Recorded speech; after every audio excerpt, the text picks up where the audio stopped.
ফেব্রুয়ারি মাসে যে নির্বাচন হবে সেই নির্বাচন কেউ বানচাল করতে পারবে না। একটি কুচক্রী মহল যারা চেষ্টা করছে আগামী নির্বাচনকে বানচাল করার, যারা চেষ্টা করছে আরেকটি ১/১১ ঘটিয়ে শেখ হাসিনাকে বাংলাদেশে ফিরিয়ে আনার জন্য এক ধরনের ষড়যন্ত্রে তারা লিপ্ত হয়েছে। আগামী ফেব্রুয়ারি মাসে যে নির্বাচন হবে সেই নির্বাচন কেউ বানচাল করতে পারবে না।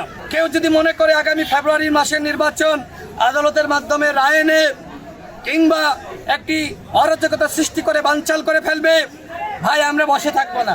জাতীয় পার্টি ফ্যাসিবাদের দোসর, জাতীয় পার্টি যে অন্যায় করেছে সেই অন্যায়ের ক্ষমা হতে পারে না।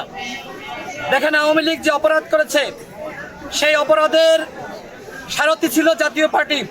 সুতরাং টানা তৃতীয়বার অর্জন করেছে দেশের সেরা সুপার ব্র্যান্ড স্বীকৃতি বসুন্ধরা টিস্যু।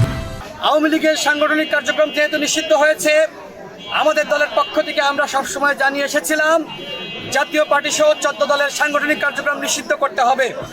আজকে প্রেস সচিব যেটি বলেছে যে জাতীয় পার্টি নির্বাচনে অংশ নিবে কি নিবে না সেটি তাদের বিষয়। আমরা এই বক্তব্যের ধিক্কার জানাচ্ছি। গণ অভ্যুত্থানের পরে আপনি গণ অভ্যুত্থানের চেতনা ধারণ করবেন না, জাতীয় পার্টির মতন কুলাঙ্গার পার্টি আগামী নির্বাচনে যাবে। আমরা কি বসে বসে দেখব? আমরা যদি জোট করি সেটি আপনাদেরকে আমরা জানিয়ে দিব।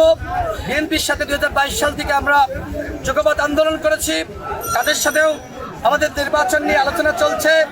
যারা এই চেষ্টা করবে এদের পিঠের চামড়া থাকবে না। আগামী নির্বাচন হতে হবে, ফেব্রুয়ারি মাসে হতে হবে, অন্য মাসে হবে না।